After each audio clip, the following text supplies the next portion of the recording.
Now let's have a look at the different immune cells that we talk about in CAPE Biology Unit 2. Right, now there are many different types of cells that we could talk about, right? And we're just gonna zero in on the main things that we need to know, right, for all the different types of cells. Now the first cell that we're gonna look at are the mast cells. Now the mast cells have a function that we normally experience, right? Now the mast cells specifically, right, they have their central nucleus. All right, so the central nucleus, as we know, right, and they have these granules, right? So they have these granules here, and these granules generally are filled with something, right? So these granules are usually filled with histamines and heparin, right? So their granules contain histamines and heparin. There are other things that it contains, right? But if we remember what histamines really do, histamines cause inflammation.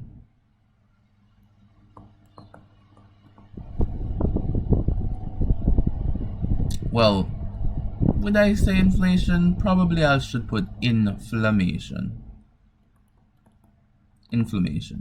So if you ever experience some type of allergic reaction, right, to something, and then you start having the swelling, right, then you're gonna have that would be the result of the mast cells going through degranulation, right? So this is when they're going through degranulation,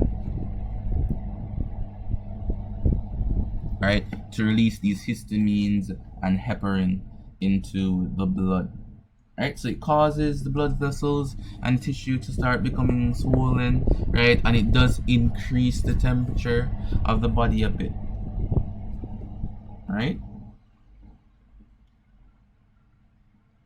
So one notable thing that we know that we take to, what we have to know about it is that if the body swells too much or the temperature increases too much, it may cause problems. So we tend to use antihistamines, right, like Benadryl. So I think Benadryl is probably one of the best ones, right, that one of the more common ones, right, that we see to prevent the overexposure of histamines and heparin, especially within allergic reactions. So those would be the mast cells. Here now we have a type of phagocyte, right? So phagocytes.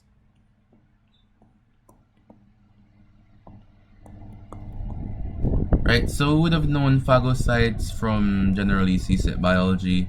We know that phagocytes are a type of leukocyte. Alright, so it's a type of leukocyte, right? And it usually has a lobed nucleus.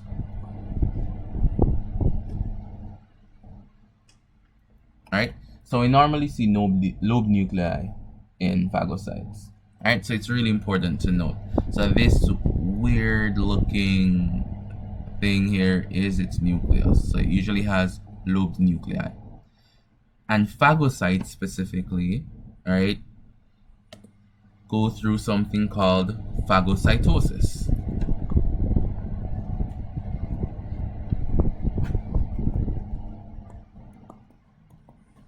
Which could be referred to as a type of modified endoanexocytosis in a type of sense. So here we'll see that I should probably increase the size of the image. Oh, give me a moment. Alright, so here we should be able to see that, let's say a food particle, right? In this case, they just call it a food particle, right? But let's say that this is what you would call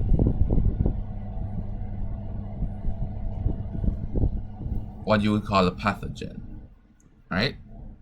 So let's say that this is what you call a pathogen, right? So the pathogen will be in the blood plasma, right? Then the phagocyte would actually engulf it. So we see the engulfing happening here, right? And then this would be surrounded and creating a structure that we know as the phagosome.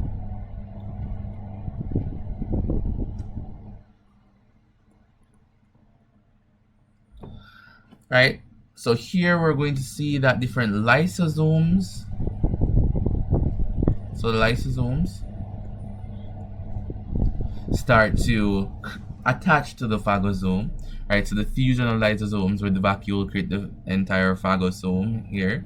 So they'll attach here and then they'll break down the molecules. Right? So they're gonna break down the molecules. One important thing that we have to know about these cells, right? We're gonna really talk about it within the different types of immunity that we see further on, right?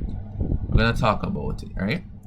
But mostly we have to note that there are different types of proteins, right, on the cell membrane, and that's gonna be really important to our immune reactions or immune responses later, right? So this is what we normally see, right? So the bacterium, this is an example of a macrophage.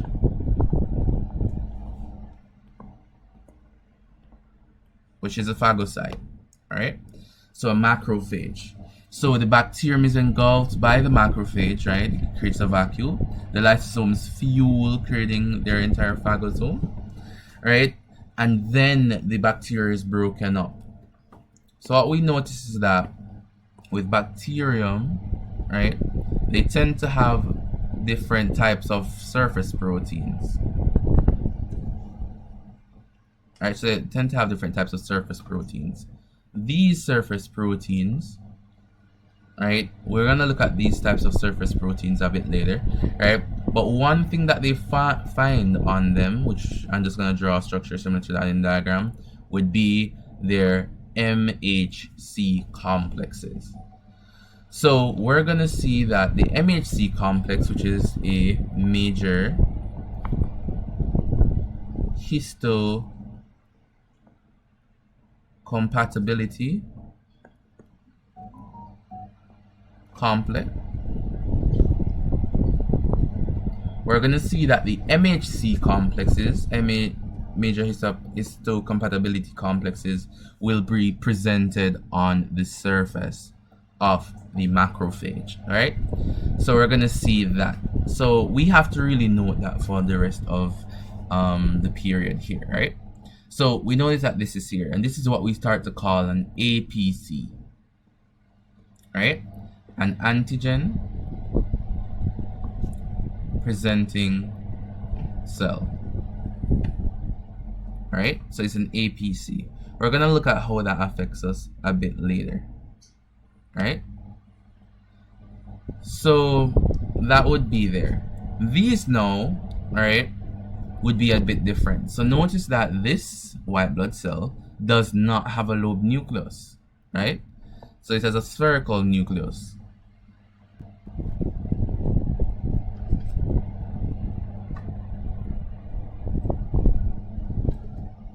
So it's not lobed.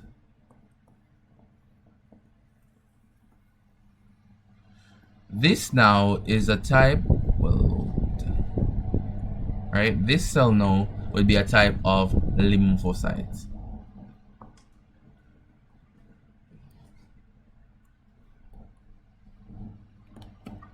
Right? So it would be a type of lymphocyte. And we're gonna look at the different types of maturation. Now, here, we have to note that the blood has stem cells here, and we have to look at the maturation. The next step to look at would generally be, right, the maturation of the different lymphocytes. So the different lymphocytes we tend to look at, right, are the B and the T lymphocytes, right? And here we have a lymphoid cell, and it creates a lymphoblast. right? So it's a similar process to that in gametogenesis and, well, generally gametogenesis, oogenesis, and spermatogenesis. We're gonna have a stem cell creating a type of blast cell, right? So lymphoblast, right? Here we're gonna have a B lymphocyte, important we're looking at, and a T lymphocyte. We don't really look at NK cells that much, but we're looking at B and T lymphocytes here, right? And we have to understand the function of both B and T lymphocytes. So yeah, so we have to understand the function of both and what they generally do, right? So let's have a look here. Here is a B lymphocyte, right? So we're just looking at the B lymphocytes specifically. So B lymphocytes, usually they create different types of immunoglobulins.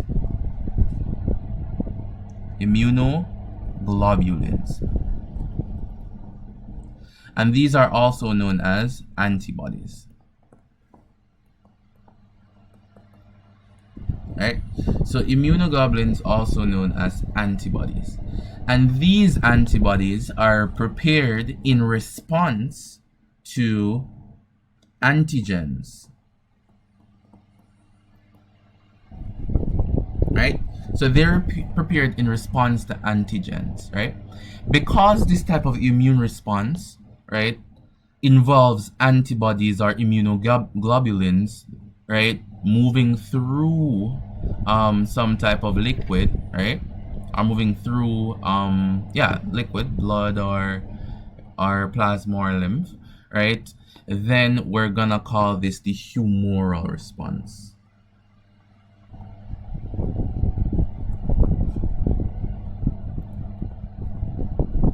So note that the humoral response, right, involves immunoglobulins, right, or antibodies.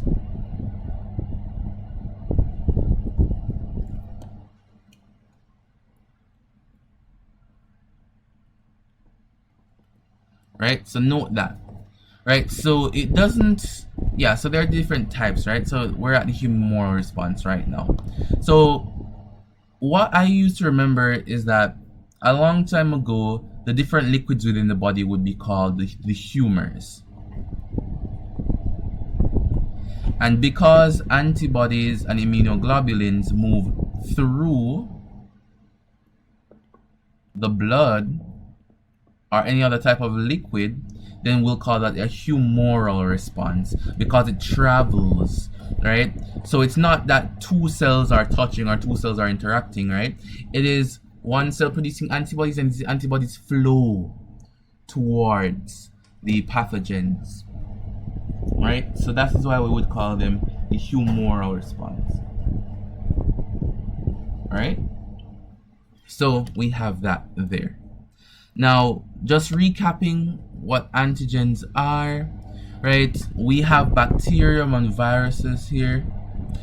Antigens are just proteins that are shown on the cell membrane. So if we're supposed to show cell membranes, we know that cell membrane will have their phospholipids and whatever, right? So there are going to be different proteins that are on the membrane. And these different proteins do different stuff, right? But specifically, right, some of these proteins that on the cell membrane, right, can be used to identify specific pathogens. So one thing that we can note is that some pathogens, right, so pathogens,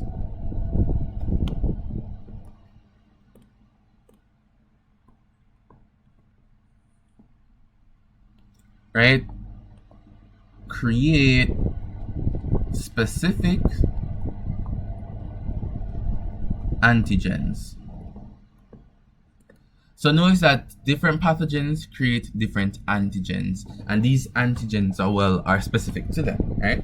So the bacterium has this shaped pathogen, right? Obviously these are cartoonish drawings, right? Just using it to get the concept across, and then the virus has this type.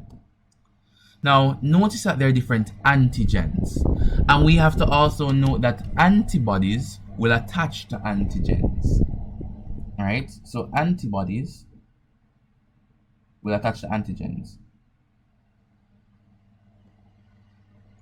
So let's have a look at this, right? So antigens are supposed to be looking at that. So these are antigens, right? Now let's talk about antibodies. Let's talk about antibodies now, right? Antibodies are immunoglobulins. Antibodies have a particular structure that we have to look at, right? So they tend to have heavy chains. So we tend to have a Y-shaped thing. So the heavy chain, right, being held by disulfide bonds, right? And then we tend to have now different light chains that we call them.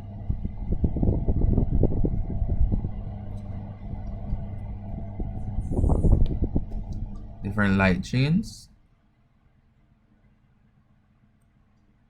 Looks a bit weird. Right, so we have this structure. So remember, these are proteins as well. So we have what we call the constant region. So this region doesn't change, but we also have the variable regions, right? So the variable regions are generally here, and then the hypervariable regions are here. And these are usually where we have the antigen binding sites. Right, so we're saying that antigens will bind here.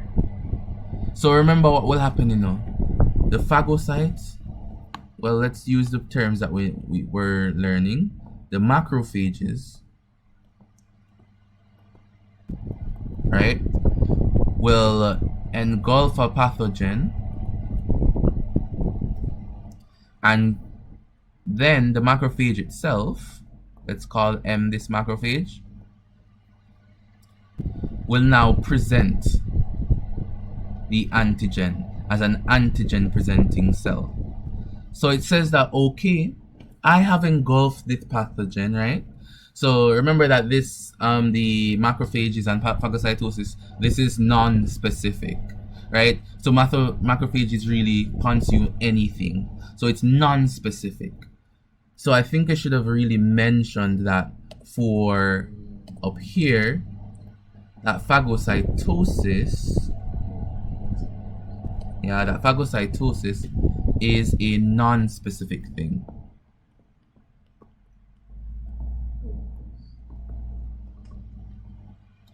So it's not specific at all.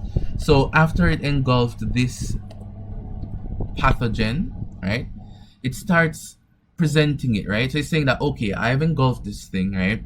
And it seems to me that this is not supposed to be in the body, right? It is not a part of the body. It's non-self. So I'm going to present this thing, right? Or I'm going to present this thing on my cell membrane, right? For anyone to see. So it's basically the equivalent of, let's say, a soldier, right, spots the enemy and then starts waving this red flag. So this huge red flag. Right, so it's something similar to that. Immunoglobulins now, right, would actually be working in recognizing these proteins. Right, so an immunoglobulin will actually, right, so let's say that this immunoglobulin will recognize this protein. Right, so we gotta know that. So we're looking at that. So the immunoglobulin or the antibody will lock onto this antigen, right? And and it causes the immune system to really attack the cell. All right, so that causes the other members of the immune system to really attack itself. All right, so you raise that alarm. Let's say that the macrophage raises that alarm, so it calls everything. It says, hey, look what I found. I found an antigen, right? And then the immunoglobulin will now attach to it and say that, hey, this is bad, right? Either it is cancerous, right, or it is a pathogen. So it starts waving this red flag, saying that, hey, anything that has this type of protein on the cell surface, right, target it and kill it, right? So it's something like that. Now, remember what I said about phagocytosis, right? Phagocytosis is non-specific. But anything that uses these types of antibodies or these antibodies will be specific, right? So we notice that antibodies have a variable region, right, on the antigen binding site. Now the antigen binding site, right, notice that it's different for different antigens. So we have to note now that immunoglobulins or antibodies are antigen specific. So they are antigen specific. So notice that different antigens will bind differently to the different parts, right? So we have the rapid adaptation mechanism, we have the induced fit mechanism, and we have the differential ligand positioning mechanism. So we don't actually have to look at it too much in CAPE, but I want you to have a look at it to know that different antibodies have specific antigens that they respond to, right? So now let's have a full look at the humoral response, right, with B cells. So this is the B cell response, right? So we say here now, a B cell now is targeted when it's, it's triggered when it encounters a matching antigen. So notice that now. When it targets this antigen, it takes in itself, right? So some of the antigens are spit out.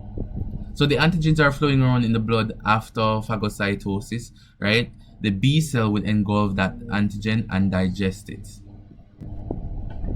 right? So it will digest it. It then displays its major histocompatibility complex, right, on its cell membrane. So B cells can act as antigen presenting cells as well, APCs, right? So this combination of antigen and MHC helps to attract the matching T cells, right? We're going to look at T cells and what happens here.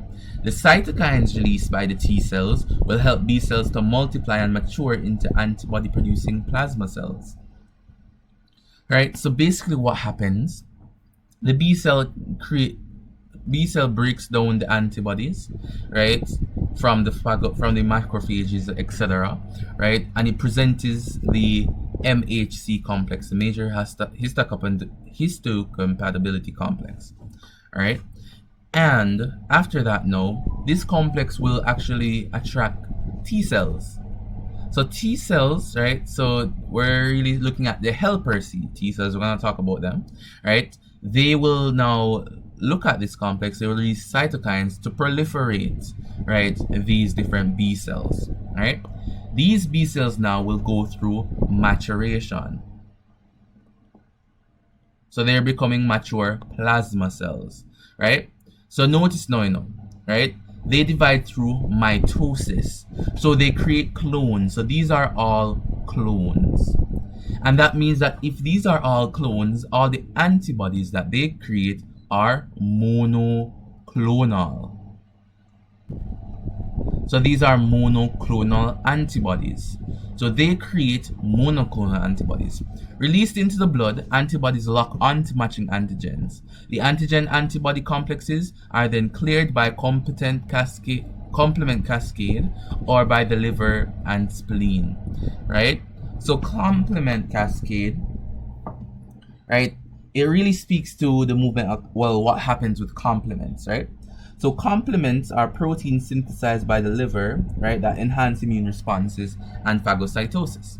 So it's going to bind to these antigens, right, and it's going to be cleared, right? So it's basically saying that, okay, we're marking these things for removal, right? So if an immunoglobulins, right, the specific monoclonal antibody bonds to a pathogen, right, then it's basically saying that, okay, this pathogen is marked off, right? So it's, for example, if somebody is going to do demolition, right?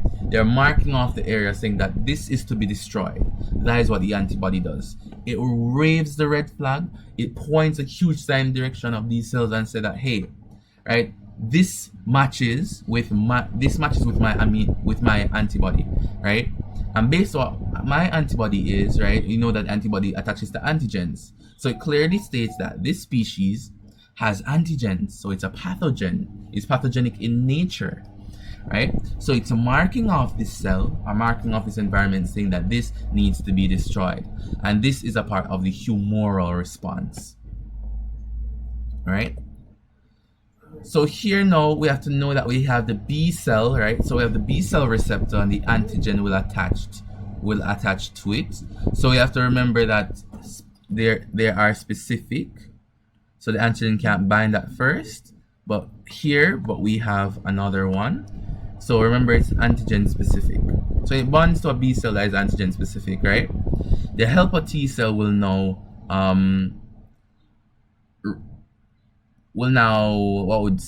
associate with it and release chemical signals in the form of cytokines, right? And now it causes this cell to become a plasma cell, right? And then it will release tons of antibodies, right? So that's how plasma cells really work. So these are really how plasma cells work, right? So plasma cells, right, proliferate. They proliferate via mitosis. And this makes sense because if the B cell bonds to a specific antigen, right, remember that they're antigen specific. So after they find a way to create antibodies to fit that specific antigen, it's not gonna wanna change. It's not gonna wanna like do any type of variability. So it's going to create monoclonal antibodies saying that, hey, this is present in the blood. We need these exact same antibodies. So we're gonna produce multiple monoclonal antibodies. So that's the purpose of the plasma cell, right? Here we have the memory cell, right? So we have the naive B cell. So naive B cell is basically a cell that is coming in contact with the virus for the first time, right? So we're gonna have the B cell, right, coming in contact with the virus, all right? And when it starts creating, when it takes this information, right, it can create a plasma cell, and we know what that does already, right? Or we can create a memory B cell. So we know that memory B cells store genetic information.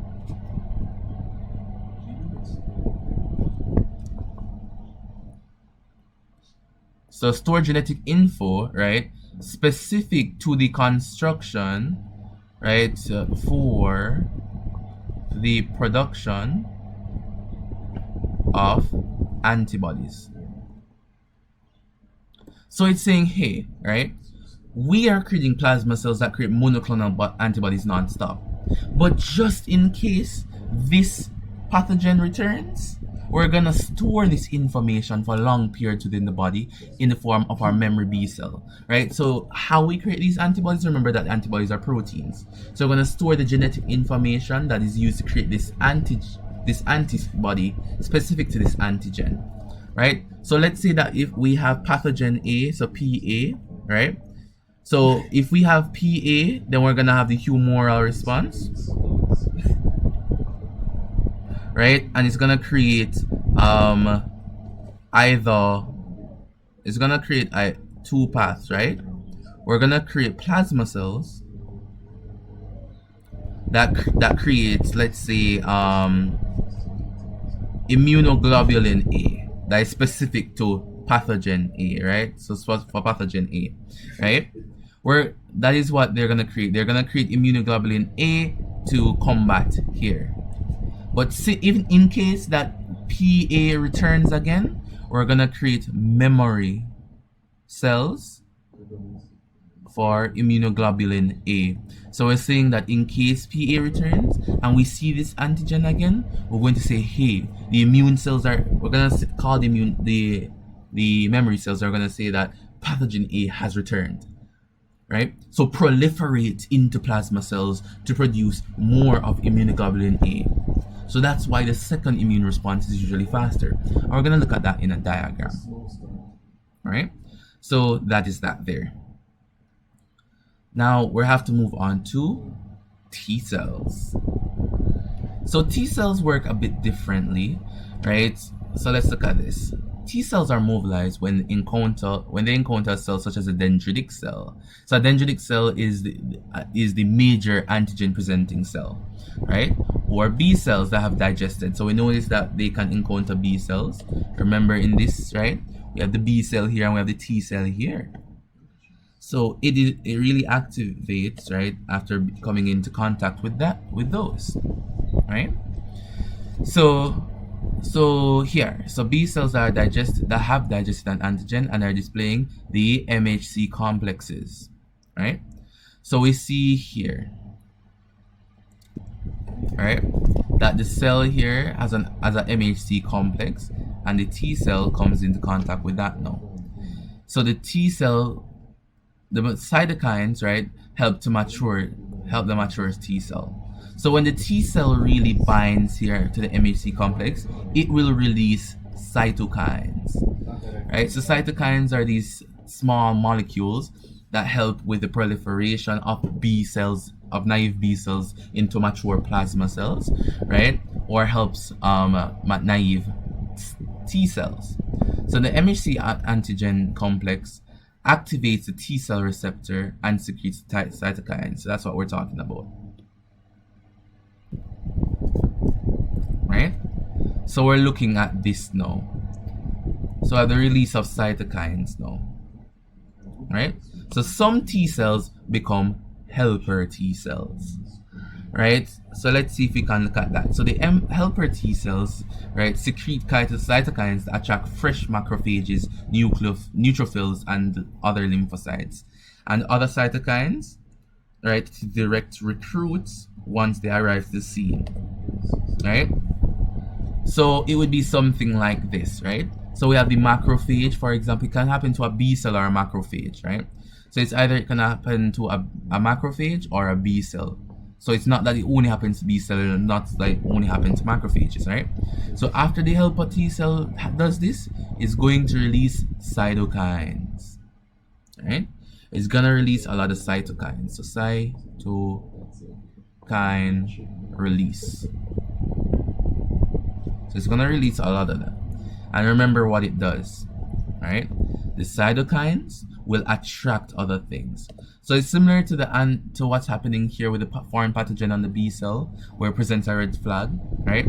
But the cytokines basically creates, what we call it now, a pathway, right? So it's basically saying that, okay, we have found a B cell or a macrophage that has MHC class 2 complexes. So that's what it's saying, right? So we're gonna release these cytokines, right, to attract other cells to the area, right? So it's basically saying that, let's say that they're heading down a blood vessel, right, and there's a B cell with a MHC class 2 complex, right? Remember, it's MHC class 2, and a helper cell now, a T helper cell, right, comes in contact, right? So it's gonna say, hey, let's say that this is the lung and this is the heart, right? So T cell is gonna say, hey, this B cell has an antigen on it, and it's coming from the lungs. So let's release cytokines into the bloodstream to attract other neutrophils or other lymphocytes or other macrophages to the area. So it's gonna attract the area. So it's saying that, oh, it's coming from the lungs. Let's attract these other cells to the lungs so we can have a stronger immune response in that area. So it's basically calling back up. Right? So it's an example of calling back up in a sense, right? So cytokines help with that. And the cytokines can also influence B cells to become plasma cells, right? So we remember that already. So that is that. We also have cytotoxic T cells, right? So these are the cytotoxic cells, right? Or some people call them the killer T cells, the killer T, right? So cytotoxic T cells will bind to infected cells, right? So let's say that cells are infected, right? So it can be an infected cell or it can just be a foreign cell, right? So we know that foreign antigens are there. And we have, remember that they're presenting their different types of cells here, right? So remember that antigen presenting cells like bacteria will present these antigens. So if the cytotoxic T cell recognizes this pathogen, right, and says, well, it recognizes this antigen and say like, okay, this surface protein, right, it's not familiar at all, right? When I was maturing, right, I looked at many different different surface proteins, but this now is non-self. This is not from our body. So we're gonna have the pathogen here. Yeah, so it's gonna say here now that you're not supposed to be here. So what is it going to do now? It's going to release perforin. It's gonna release perforins, and these perforins now will enter the pathogen, right, and causes the pathogen to burst and releasing its contents. So this is what we call apoptosis, right? So it's programmed cell death. So we see here that the enzymes, right? So these enzymes can promote apoptosis. So the perforins go in, and the perforins, what the perforins do, they break cell walls.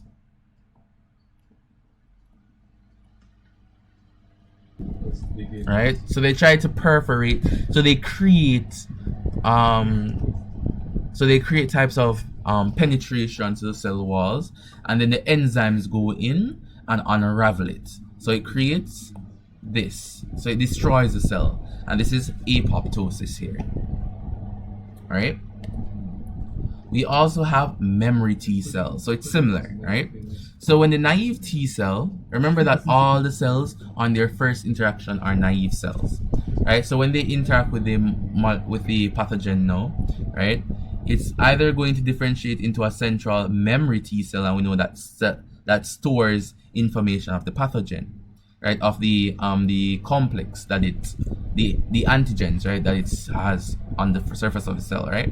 So it stores information of that. So it says that this is going to go into our genetic code, right? It's saving the information, right? And anywhere a cytotoxic T cell sees this again, it's going to attack, right? So it can either do that, or it transforms into an effector T cell, right? So we also have the effector cells. So the effector cells would be the ones that carry out either the helper cell identity or the cytotoxic T cell identity, right? And after it does that, it can create a memory effector cell, right? So it's something like that, storing the information so that the next time around this pathogen is seen, the response will be faster and more effective, right? So we're noting that. The last thing, forgot to note here, that let me go back up, right? I think it's better to use the diagram, right? We looked at this up here between T cells and B cells. Notice that B cells are called B cells because, well, both of them, right, proliferate in the bone marrow.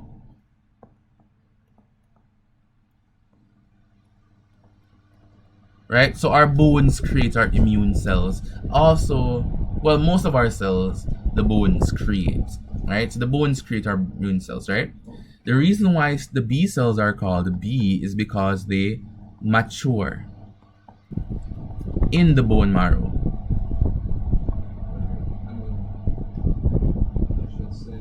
right? But T cells now, so they now mature in the thyroid, right? So we have that there. So we have all of these things that we have to note here. And the last thing I'd like to show is the immune response diagram, right? So, well, just to make sure that I mentioned it, right? Because this type of immune response given out by the T cell is between two cells, this is the cell mediated response, right? So cell mediated response, right? So it's cell mediated here. Let's have a look at this now. So we're gonna look at the immune response graph, right? So we generally have an immune response graph to look at. So we're gonna have here, it's not as pretty as all the other graphs, but it's my graph. So we're gonna have the concentration of immunoglobulins, and we know those are antibodies, so we're gonna have the concentration of them here, and we're gonna have over time. So we're gonna look at a diagram that looks like this.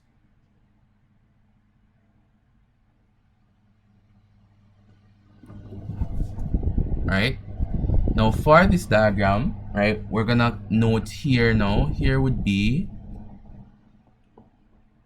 initial exposure, right? And then this would be our primary response. Then here would be our secondary exposure, our second exposure. And here would be our secondary response.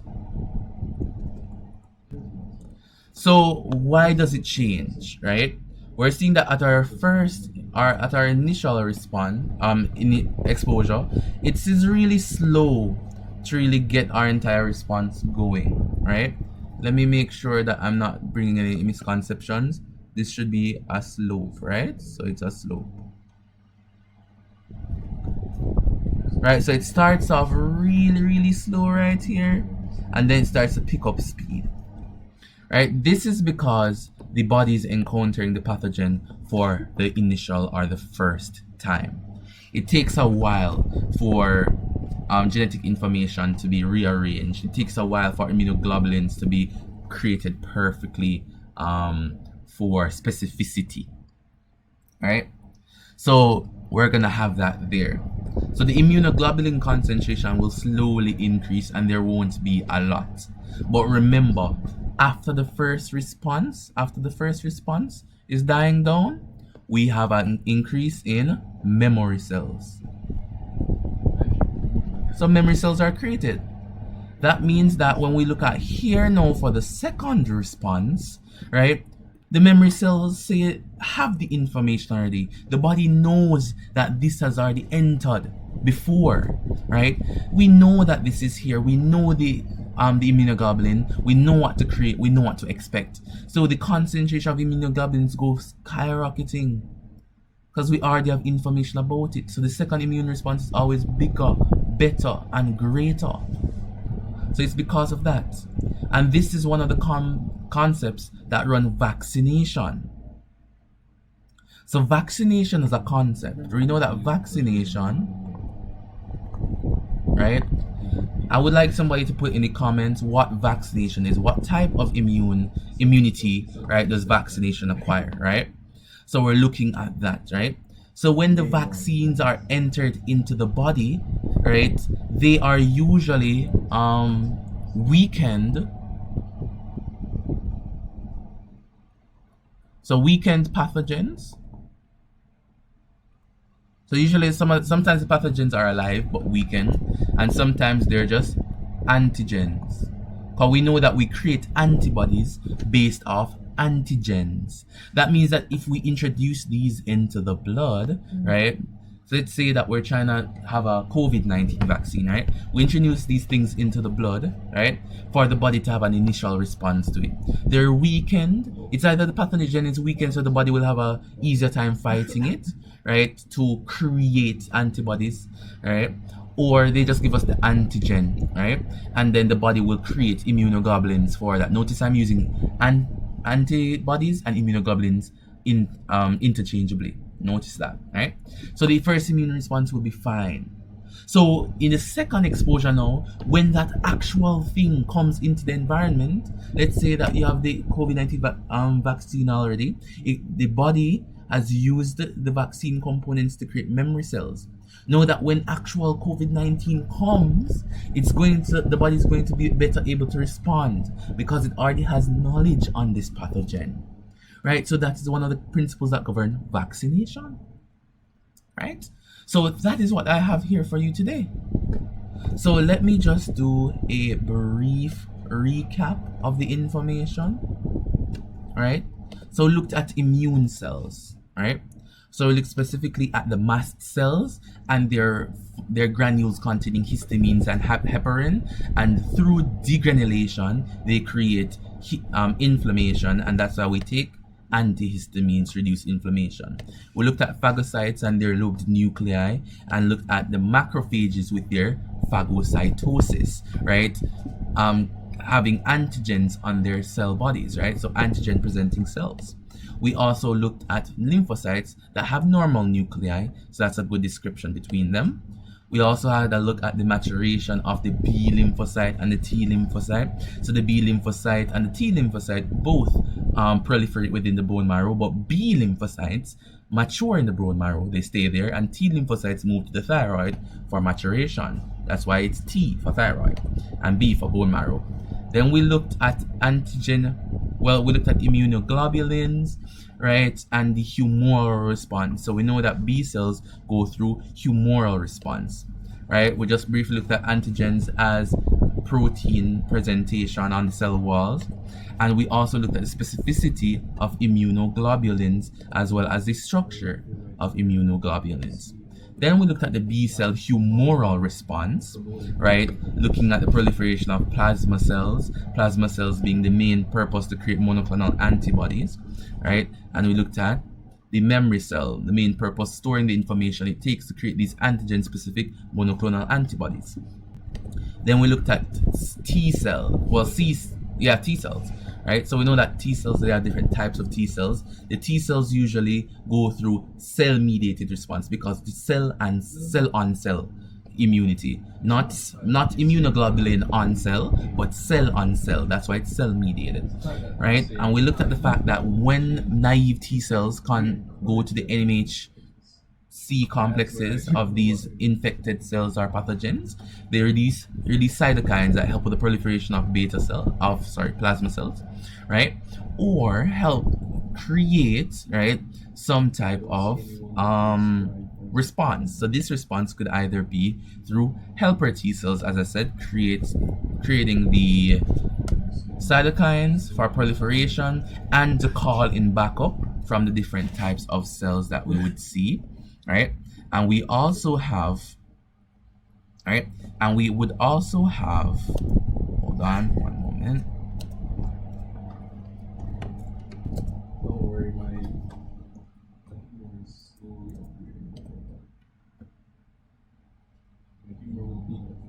right? And we will also have, right, cytotoxic T cells that will combine to the infected cell and then use perforins to weaken cell walls and enzymes to result in apoptosis. And we also looked at the fact that the memory T cells would store that information, right, of the antigen presentation. And we also looked at the immune response graph, as well as how vaccination relates to it. So that would be all. So that is immunity. So if you have any issues or concerns, please go to the comment section and let's start the discussion. Thanks for watching. Please like and subscribe if this was helpful.